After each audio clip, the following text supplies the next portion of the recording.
మన చుట్టూ కనీస అవసరాలు తీరని దుస్థితిలో ఉన్నవారు ఎందరో కనిపిస్తూ ఉంటారు. అలాంటి వారి జీవితం కాస్తైనా మెరుగవటానికి మనం ఏం చేయగలమో ఆలోచించాలి. ఈ దిశగా చేసే ఏ చిన్న కారమైనా భగవంతుడికి మరింత చేరువ చేస్తుంది. సమాజంలో ప్రేమ, సామరస్యాలను పెంపొందిస్తుంది. పూర్వం రాజు అనే బాలుడు ఉండేవాడు.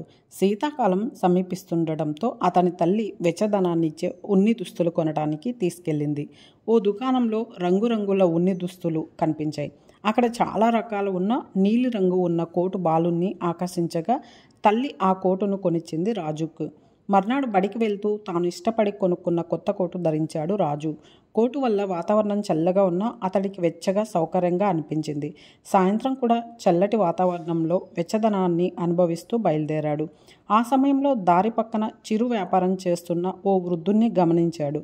చలికి వణుకుతూనే పని చేస్తున్నాడు అతను. వృద్ధుడి కష్టం చూసి రాజుకు జాలి కలిగింది. ఇంటికి వెళ్ళిన రాజు తాను చూసిన వృద్ధుడి గురించి తల్లికి చెప్పాడు. ఇంట్లో తండ్రి పక్కన పడేసిన పాత కోట్లు ఏమైనా ఉన్నాయా అని అడిగాడు వాళ్ళ అమ్మను. కుమారుడు స్పందిస్తున్న తీరును చూసి ముచ్చటపడిన ఆ తల్లి 2 పాత కోట్లు శుభ్రం చేసి అతడి చేతికి ఇచ్చింది. రాజు వెంటనే అక్కడి నుంచి పరుగున వృద్ధుడి వద్దకు వెళ్ళి పాత కోట్లు ఇచ్చాడు. అలా సాయం చేయగలగటం రాజుకు ఎంతో సంతోషంగా అనిపించింది. పెద్దయిన బాలుడికి ధన్యవాదాలు చెప్పటమే కాకుండా అతడి కోసం ప్రార్థన చేశాడు. అవసరంలో ఉన్న ఒకరిని ఆదుకోగలిగానని సంతృప్తి చెందిన బాలుడు ఉల్లాసంగా ఇంటికి తిరిగి వచ్చాడు.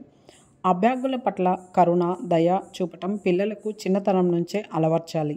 ఇతరులకి సాయం చేయటం వల్ల గొప్ప సంతోషం కలుగుతుందని, తద్వారా మనం దైవానుగ్రహానికి పాత్రులవుతామని చిన్నారులకు తెలియజెప్పాలన్నది మన పెద్దల మాట.